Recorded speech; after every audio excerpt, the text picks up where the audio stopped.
Okay, Hare Krishna, everybody. It's a pleasure having all of you here for today's class. Today we are still in the first chapter, that is observing the armies. The last 2 weeks we did the first few parts. Today is we're supposed to do chapter 12, text 12, and we'll go until text 20. It all comes in one link. So before we start, we do the mantra. Om Adhyana Marandasha Jana Anjana Salakaya Chakshur Unmilitam Yena Tasmai Sri Guruve Namaha Sri Chaitanya Manavishtam Stapitam Yena Bhudale Swayam Rupa Kadamayam Edati Swapadantikam Vande Aham Sri Guru Sri Yuttapada Kamalam Sri Guru Vaishnavam Sacha Sri Rupam Shagrajatam Shaganaragam Tanvitam Tam Shajivam Shatvaitam Savatukam Parijana Shaitam Krishna Chaitanya Deva Sri Radha Krishna Padan Shahagana Lalita Sri Shakantam Cha Hey Krishna Karuna Sindhu Vinobandhu Jagatpati Gopisha Gopika Kanta Radhakanta Namastute Tapta Kanchana Gaurangi Radhe Vrindavaneshwari Vrishabhana Sude Devi Pranamami Hari Priye Vancha Kalpatra Rugyascha Kripa Sindhubhya Evacha Patitanam Pavanyabhyo Vaishnavabhyo Namo Namah Sri Krishna Chaitanya Prabhu Nityananda Sri Advaita Gadadhar Srivasadi Gaurav Hare Krishna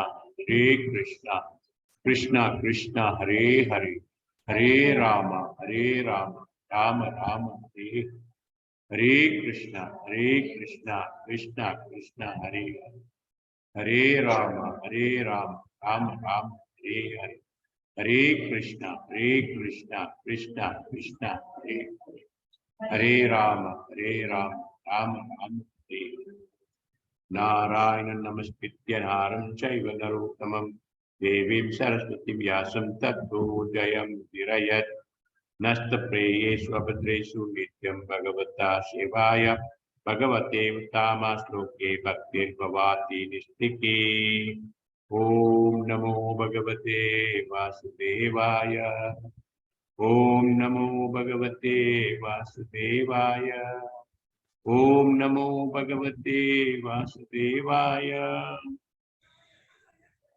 Okay, we have finished until chapter 11, so we have a recap. The first few chapters, it was Dhritarashtra asking Sanjaya what's happening to his sons at the battlefield at Kurukshetra. So Sanjaya was explaining what's happening there and all that. Here it is also said that, this Dhritarashtra, who is the uncle of the Pandavas, did not call everybody as Pandavas. He separated them as Pandavas and Kauravas. So that shows that he is not very good with the Pandavas. Okay, then the next one was Sanjaya was explaining who are the people who in support of the Kauravas who are at the war there. Because here Bhishma is a very good fighter. On the other side, we had Bhima. Compared to Bhishma and Bhima, Bhima is a junior general.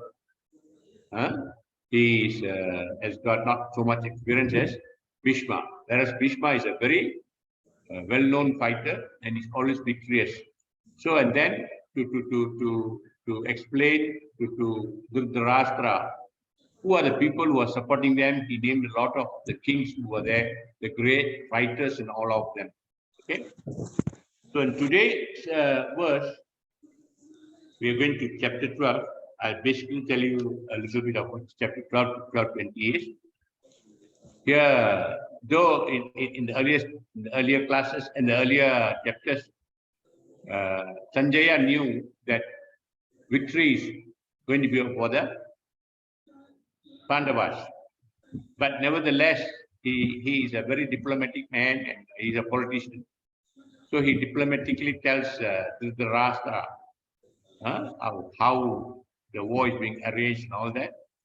So he gives a little bit of information, but it looks like as if the support is for the Kauravas. Okay. So now here we are going to see in chapter 12 that the victory is definitely going to be for the Pandavas, and it has got 9 reasons for the Pandavas. And then it's generally the blowing of the conch shell. So when the conch shell is being blown, initially when it was blown by the Pandavas, by the Kauravas, it was started by Bhishma. But Bhishma also knows that dharma will always prevail. But Dhritarashtra's son, who is he? Dhritarashtra's son.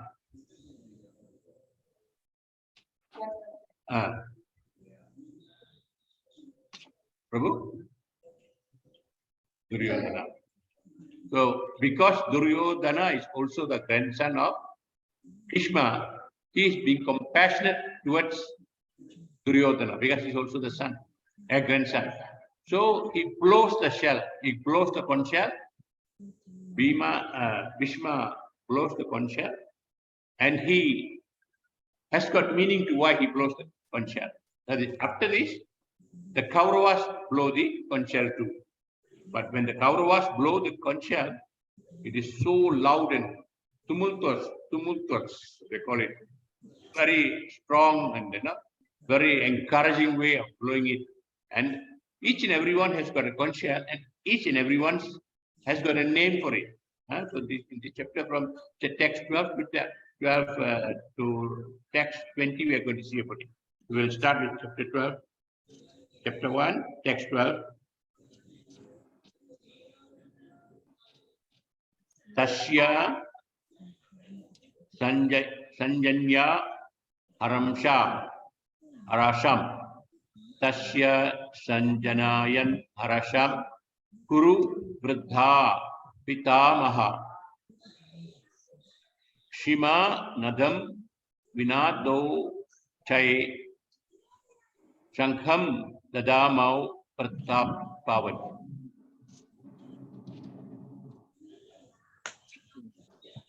Here the meaning of Tasya means his,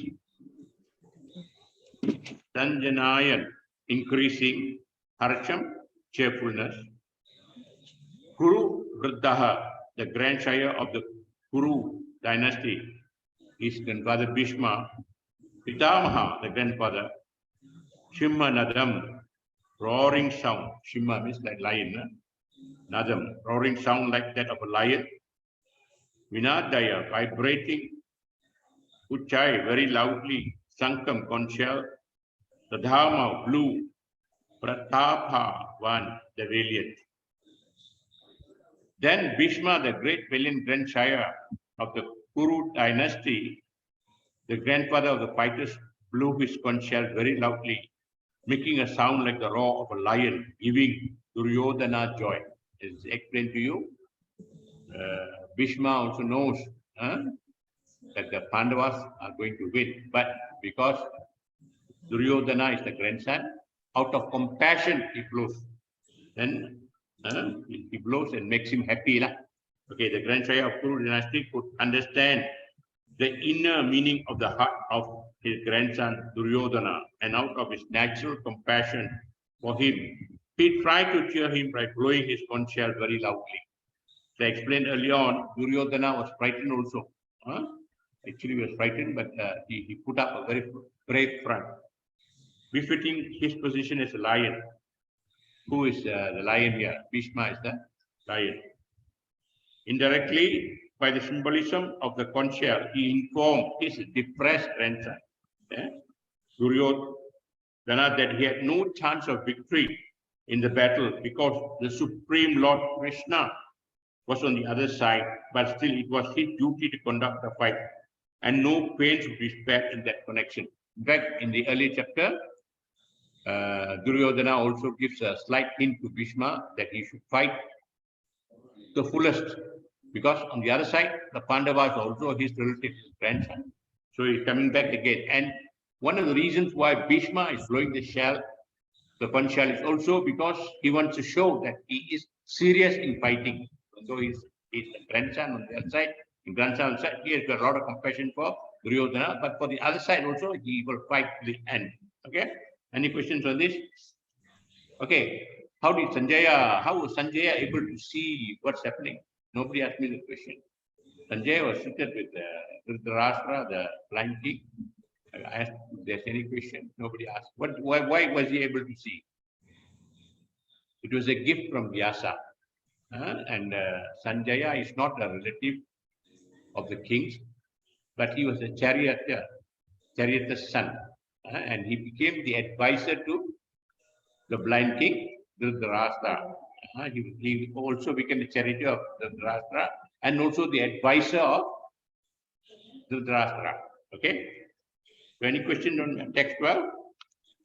Okay, Rajesh, read. Chapter 13, try. 13, text 13.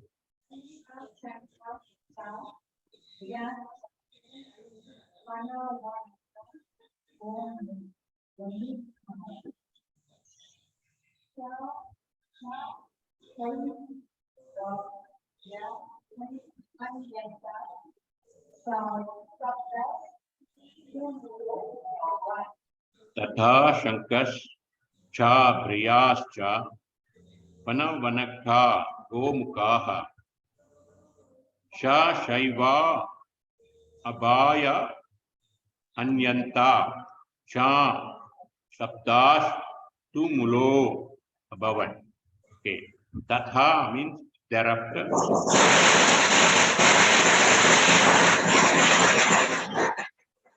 Shankha,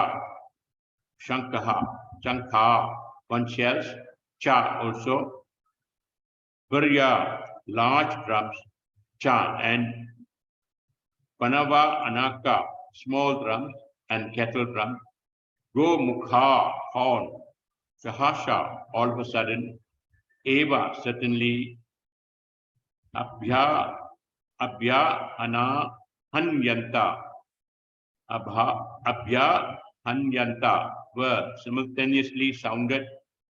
Sa, that Shabda, combined sound, Tumula, tumultus, Abhavat became. There's no purport for this, it's a directing. After that, the conch shell, drums, bugles, trumpets, and horns were all suddenly sounded, and the combined sound was tumultus. Okay? The sound was so loud. Okay? Okay, we go down to chapter 14. Tatha Svetai Hayat Yukte Mahati Sayandane Tithau Madhava Pandavas Chaiva Divyau Shankhau Pradha Da Mathau Tatha thereafter Svetai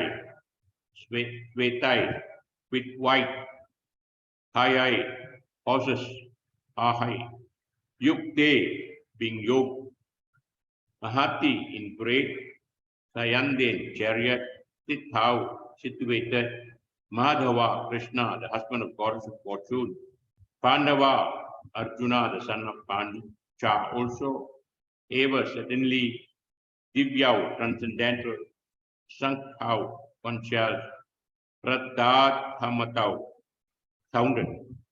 On the other side, this now I said that Bhishma blew the conch shell first. Now on the other side, both Lord Krishna and Arjuna are stationed on a great chariot drawn by white horses, sounded their transcendental conch shell. Do you know who gave the chariot to Arjuna? Agni Deva. Okay. Perfect. On the other side, both Lord Krishna and Arjuna, stationed on a great chariot drawn by white horses, sounded the transcendental conch shells. So, this said earlier, Bhima had sounded the conch shell. Now, on the other side, Krishna and Arjuna, both of them were on the chariot drawn by white horses, sounded the transcendental conch shell. Here, their conch shell here is transcendental. Their conch shell. Okay. puppet. In the contrast, the conch shell blown by Bhishma Deva, the conch shell in the hands of Krishna and Arjuna are described as transcendental. Yeah, just now Bhishma blew the conch shell, it's not transcendental. But the conch shell which Krishna and Arjuna are blowing is transcendental. The sounding of the transcendental conch shells indicate that there was no hope of victory for the other side because Krishna was on the side of the Pandavas. So when the conch shell was blown, it was blown to show victory for the Pandavas. So the other side is going to lose. And what does the conch shell visualize, represent? Vishnu. Krishna was on the side of the Pandavas. Jayastu Pandu Putrana Yesam Pakshe Janardana. Victory is always represented by the sons of Pandu because Lord Krishna is associated with them. So, anybody who is associated with Krishna is victorious. The same way, when we surrender to Krishna, we are victorious. Lord Krishna is associated with whom? Pandavas or Kauravas? Pandavas. And whenever and wherever the Lord is present, the goddess of fortune is also there.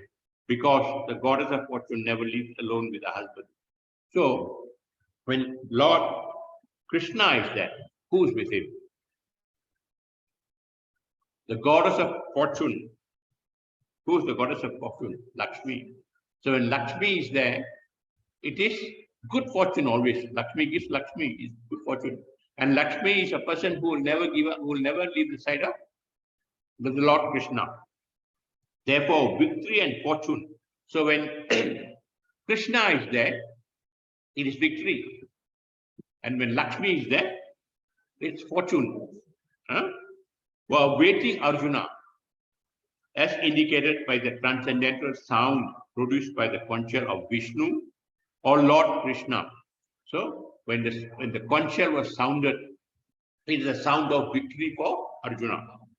Besides that, the chariot on which both the friends were seated had been donated by Agni, the fire god, to Arjuna. And this indicated that this chariot was capable of conquering all sides wherever it was drawn over the three poles. So how many signs is already there? How many signs are already there? Krishna is victory. Lakshmi is fortune. The chariot, it is capable of conquering all directions in all the three worlds. So any question on that? No? So we go on to 15.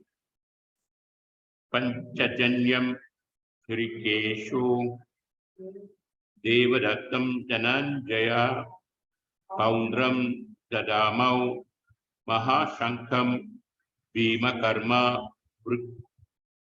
Prodaraha. Panchajanya, the conch shell name Panchajanya. Hrikesha, Krishna, the Lord who directs the senses of the devotees. Why is Krishna called Hrikesha? Hrikesha. What's the meaning of Hrikesha? The meaning of Hrikesha is the controller of senses. Krishna is the controller of the senses. So he is called Hrikesha. He controls the senses of the devotees. Devadattam, the conch shell name Devata. Dhananjaya, Arjuna, the winner of wealth. Paundram, the conch shell name Paundra. Dadamau, blue Mahashankam, the terrific conch shell Bhimakarma, one who performs Herculean tasks. Kudara, the ferocious teacher Bhima. Okay, Lord Krishna blew his conch shell called Panchajanya. So the name of the conch shell that Lord Krishna blew is Panchajanya. Arjuna blew the Devata, and Bhima, the ferocious eater and performer of Herculean task, blew his terrific conch shell called Paundra. So there are three names here. Panchajanya belongs to Lord Krishna. Then Devata belongs to Arjuna. And Bhima's conchal is called Saundra. Okay. Purport by Divine Grace, A.C. Bhaktivedanta, Swami Prabhupada Ki Jai. Lord Krishna is referred to as Sri Kesha in this verse because he is the owner of all senses. The living entities are part and parcel of him, and therefore the senses of the living entities are also part and parcel of the senses. So sometimes it is stated here, the living entities is part and parcel of Lord Krishna. And therefore, the senses of the living entities are also part and parcel of his senses. Whose senses? Senses of Lord Krishna. The impersonalists cannot account for the senses of the living entities, and therefore they are always anxious to describe all living entities as senseless or impersonal. Impersonalists who do not believe in Lord Krishna, they always say they account for the senses, they call the senses as senseless or impersonal. The Lord situated in the hearts of all living entities direct the senses. So we have the Lord Krishna, Paramatma, as Paramatma living within the heart of each and every living entity in this universe. So he directs on the actions of the person. But he directs in terms of the surrender of the living entity. So it depends on how much of surrender you give to Krishna. He acts, he reciprocates according to your surrender. If you surrender a little bit, he gives you a little bit. But he directs in the terms of surrender of the living entity, and in the case of a pure devotee, he directly controls the senses. So when there's a pure devotee, it takes complete control. He controls the senses of the pure devotee. Here on the battlefield of Kurukshetra, the Lord directly controls the transcendental sense of Arjuna. Because Arjuna is a pure devotee, he controls Arjuna's senses. And thus, his particular name of Kirikesha. This is the explanation given why Lord Krishna is known as the controller of the senses, and that is why it's called Kirikesha. The Lord has different names according to his different activities. For example, his name is Madhusudana because he killed the demon of the name Madhu. He is also known as Kirikesha, and now he is known as Madhusudana. Madhusudana is because he killed a demon, Asura, whose name is Madhu. Okay? He killed the demon of the name Madhu. His name is Govinda because he gives pleasure to the cows and to the senses. His name is Vasudeva because he appeared as the son of Vasudeva. So, Govinda means giving pleasure to the cows and to the senses. That's why he is called as Govinda. So, you see some names, Hirikesha, Madhusudana, Govinda, Vasudeva. He's known as Vasudeva because he's the son of Vasudeva. You see the difference between Vasudeva and Vasudeva. Can you see the difference? You see in the word Vasudeva here, the A has got an hyphen, that is Vasudeva, A. And here is Vasudeva. The A is not long, it is short. So he is the son of Vasudeva, but he's called Vasudeva. Okay? His name is Devaki Nandana because he accepted. When you say he means who? Lord Krishna accepted Devaki as his mother. His name is Yasoda Nandana because he awarded his childhood pastime to Yasoda and Vrindavan. He is also known as Yasoda Nandana because he awarded his childhood pastime to Yasoda. You see, he was not born and then he awarded the childhood to Yasoda because Yasoda was a great devotee, and so she got that award of raising him up. His name is Partha Sarathi because he worked as a charioteer. So this word Partha Sarathi charioteer. You see, he is the Lord, but he becomes the charioteer. For whom? For his pure devotee. Huh? So in this also being said that Krishna will normally do not accept devotees, because once he accepts devotees, he must fulfill their wishes. He becomes his servant. So that is why he is very, very particular whom he accepts the devotee. He must be a pure devotee. So in this case, Arjuna is such a pure devotee that he becomes his charioteer. Bharata Sarathi. So here you see in the war, when the charioteer he sits in front controlling the horses. The person at the back is the one who's doing the war. So when the war is going on, is it possible for him to say turn left, turn right, and all that? No. So what happens is that the person at the back will use his feet to give directions. So you see how merciful is Lord Krishna to Arjuna, who is pure devotee. Because no time to tell turn left, he just will put his leg on the whatever shoulder is or the back to give the directions. So you see, when you become a pure devotee, you become the Lord becomes your servant actually. His friend Arjuna, because he worked as charioteer of his friend Arjuna. Similarly, his name is Hirikesha because he gave direction to Arjuna on the battlefield of Kurukshetra.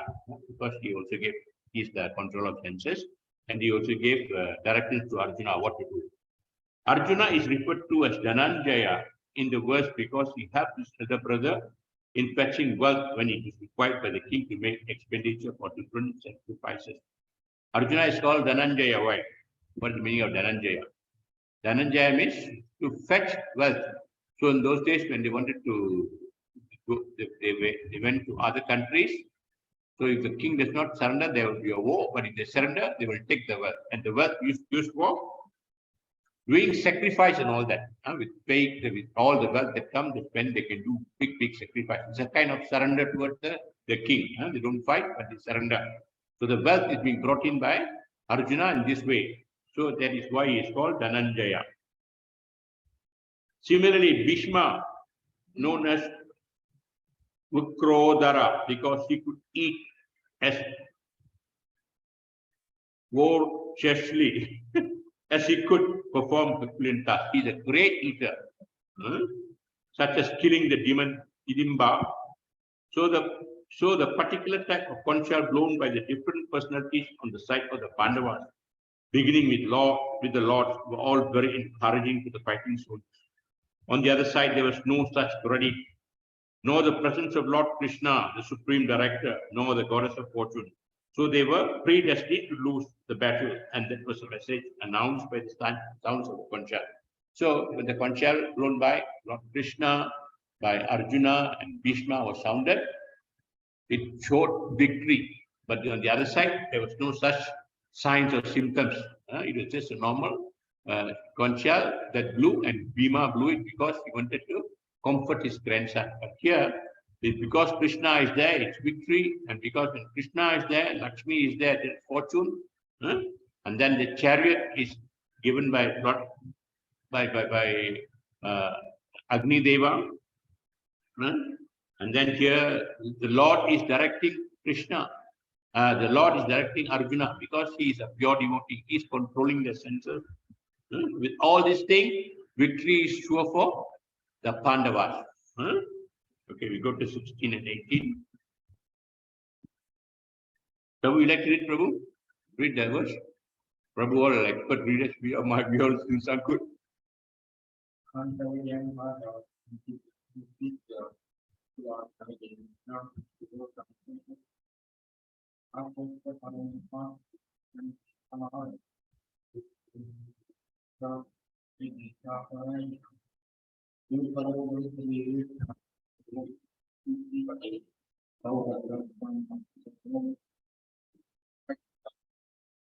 Thank you, Prabhu. Okay, we go straight to the thing. King Yudhishthira, the son of Kunti, blew his conch shell, the Ananta Vijaya. Just now we had the other name, Anchajanya, Devata, Paundra. Now we have Ananda Vijaya. And Nakula and Shavadev blew the Sugosha and Mani Pushpaka. So you've got so many conch shells. Each and every conch shell blown by the Pandava, everything has got a name. The great archer, the king of Kashi, the great fighter, Shikhandi, Dhritarjumna, Virata, the unconquerable, Satyaki, Draupada, the sons of Draupadi, and others. O king, such as the mighty armed son of Subhadra, all blew their respective conch shells. It's also again here, blowing of the conch shells, which all denotes victory for the Pandavas. Purport. Sanjaya informed King Dhritarashtra very tactfully that his unwise policy of deceiving the sons of Pandu and endeavoring to enthrone his own sons on the seat of the kingdom was not very laudable. So Sanjaya, as I said, is a very diplomatic person, but he very tactfully was saying that Dhritarashtra's aim of trying to dethrone and dethrone the Pandavas and putting his own sons there on the seat of the kingdom to give the kingdom was not very good, not very laudable, not a very, not dharma, it is adharma. The signs already clearly indicated that the whole Kuru dynasty would be killed in the great battle. So they already said that everybody from the Kurus will perish, beginning with the grandsire Bhishma, down to the grandson like Abhimanyu and others, including the king from many states of the world. All were present there and all were doomed. The whole catastrophe was due to King Dhritarashtra because he encouraged the policy followed by his son. So here, Sanjaya, the very diplomatic man, is telling Dhritarashtra, you're definitely going to lose the war, and all of you, all those, right, starting from Bhishma, the grandsire, the grandfather of both the Pandavas and the Kauravas, you're all going to perish, including all those names that I said earlier in the earlier chapters who were there to help out. The Kauravas are also going to be, they're all predestined to perish. All of them are going to die. Okay, 19. Shagosha Dhritarashtranam Ardayani Vyadaryat Nabhacha Prithvim Chaiva Tumulo Apyanu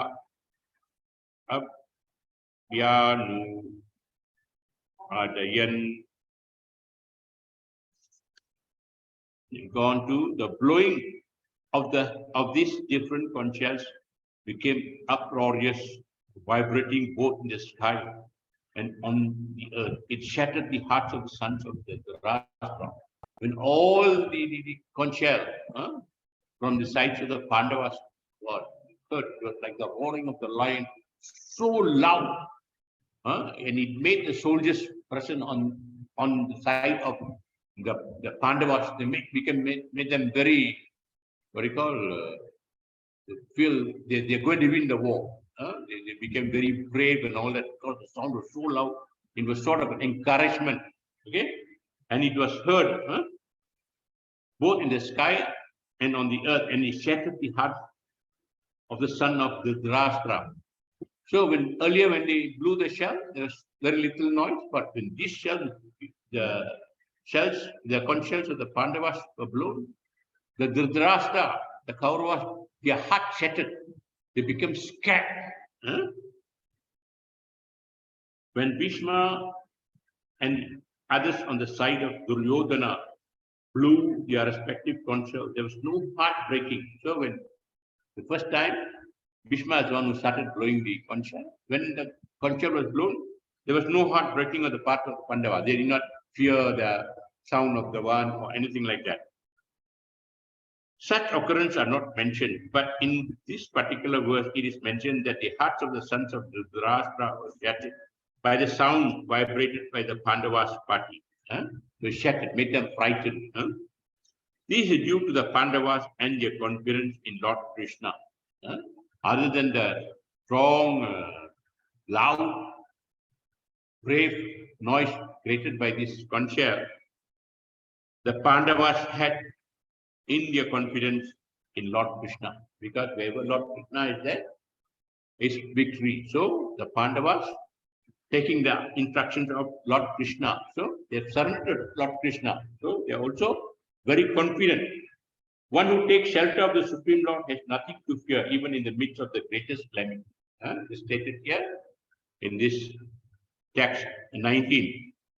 One who takes shelter of the Supreme Lord has nothing to fear, even in the midst of the greatest calamity.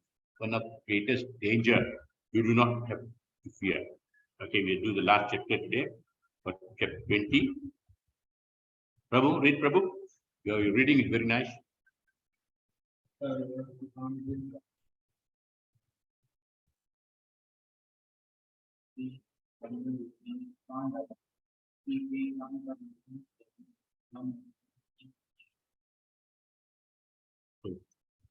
At that time, Arjuna, the son of Pandu, seated in the chariot bearing the flag marked with Hanuman, took up his bow and prepared to shoot his arrows. O king, after looking at the sons of the Dhritarashtra drawn in a military array, Arjuna then spoke to Lord Krishna these words. Okay? So at that time, Arjuna, who's Arjuna? He's the son of Pandu, seated in the chariot bearing the flag marked Hanuman. So Hanuman is from a different era, but you still have his flag. Hanuman was with the Rama, but it is a sign of victory. Wherever the flag of Hanuman is there, there is victory. Just like Krishna's the flag of Hanuman is also a sign of victory. Took up his bow and prepared to shoot his arrows. O king, after looking at the sons of Dhritarashtra drawn in military array, Arjuna then spoke to Lord Krishna these words.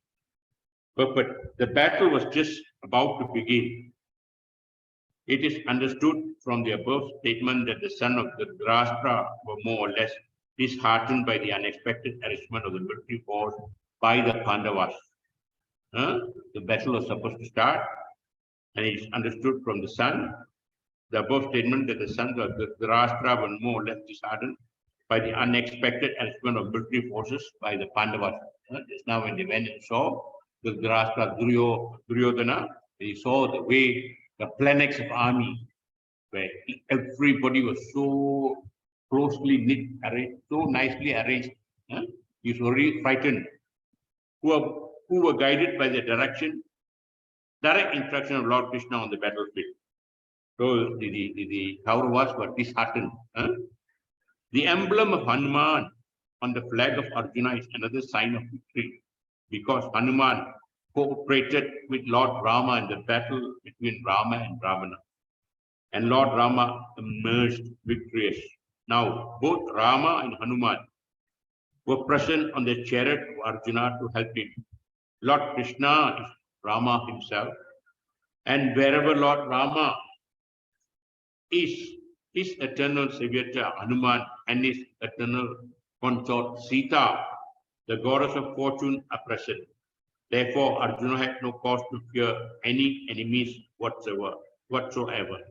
And above all, the Lord of the senses, Lord Krishna, was personally present to give him direction. Thus, all the good counsel was available to Arjuna in the matter of executing the battle. In such auspicious conditions arranged by the Lord, for his eternal devotee lay the signs of assured victory. Okay, page also continues. The flag of Hanuman is there.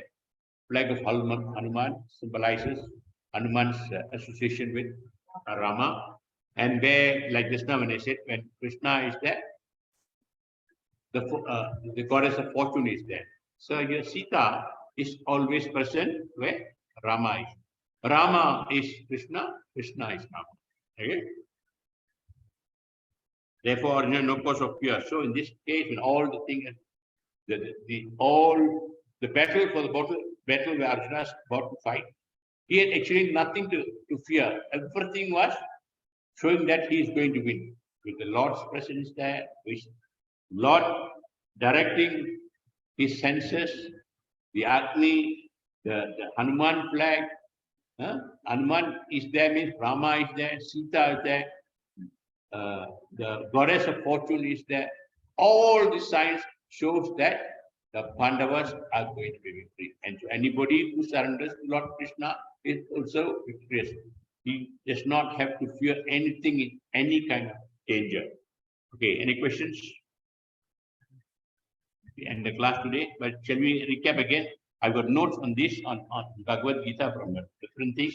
We will recap again in a short while.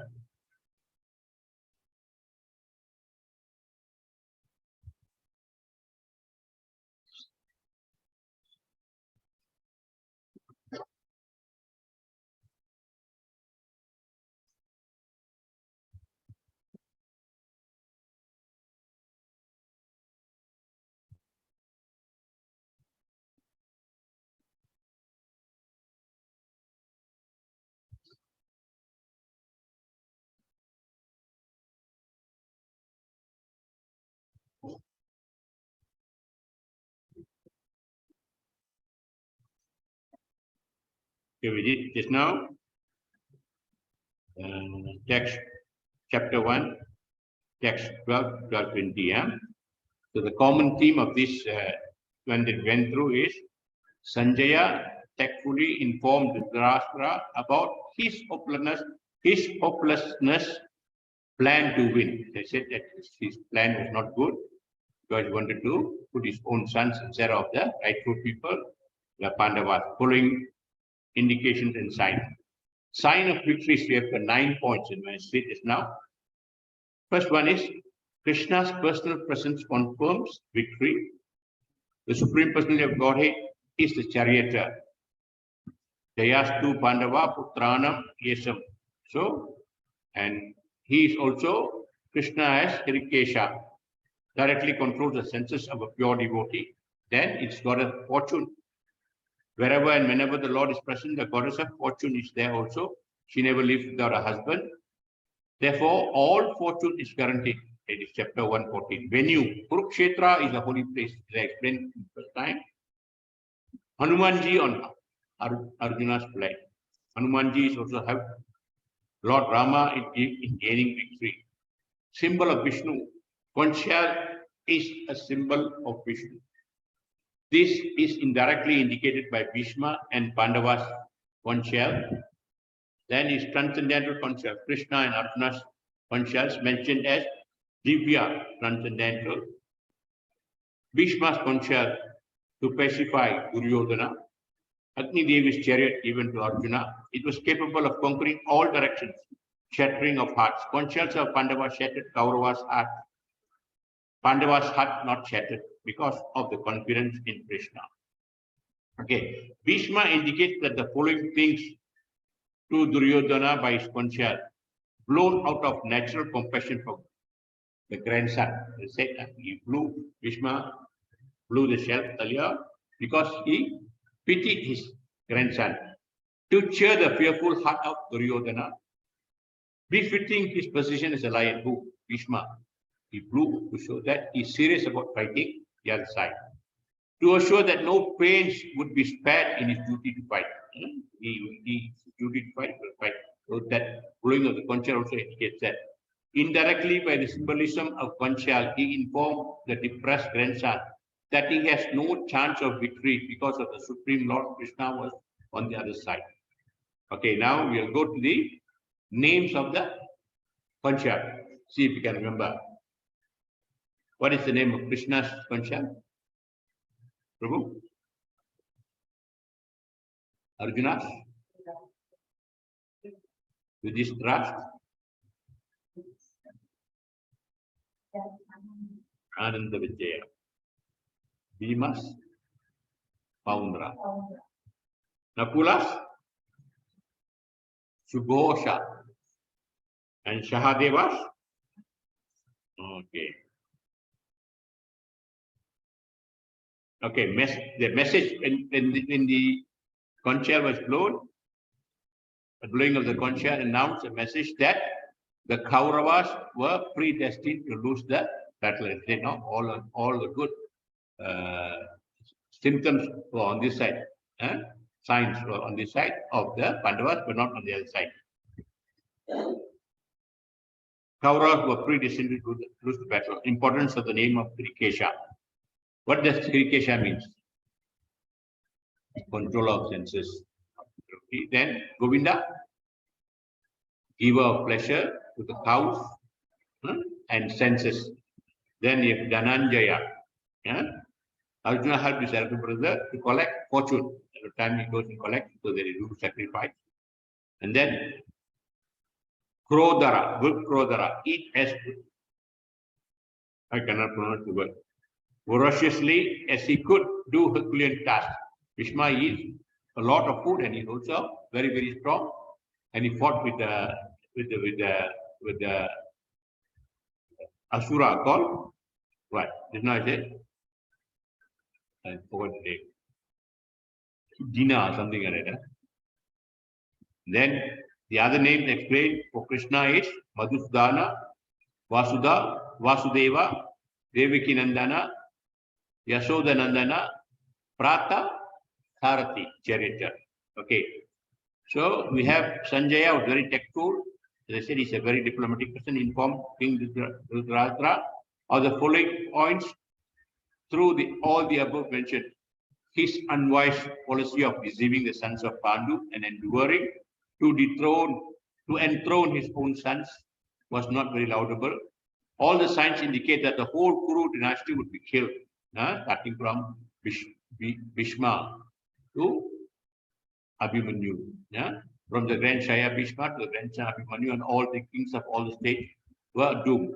And the Dhritarashtra was the cause. Who was the cause of this whole war? The Dhritarashtra, the blind king. Okay. Now, theme, shattering of the hearts. Gong shells of the Pandavas shattered the heart of the sons of the Dhritarashtra. Focus of learning purpose. There is no heart breaking on the sides of the Pandava because of the Pandava and their confidence in Lord Krishna. So what it shows, when we surrender to Lord Krishna or we have Lord Krishna, we should not fear anything. Fear shouldn't come in. Practical application. This shows that one who takes shelter of the Supreme Lord has nothing to fear, even the midst of great calamity. It says in chapter 119. The last verse is theme. Arjuna prepared to shoot arrows, and after looking at the sons of Dhritarashtra, spoke to Krishna. The purpose of this verse describes all the auspicious conditions that were arranged by the Lord by his eternal devotee, which gives complete assurance of victory. Okay. So we have finished this, and these are the short notes. Any questions? Tara? Who's Sanjaya?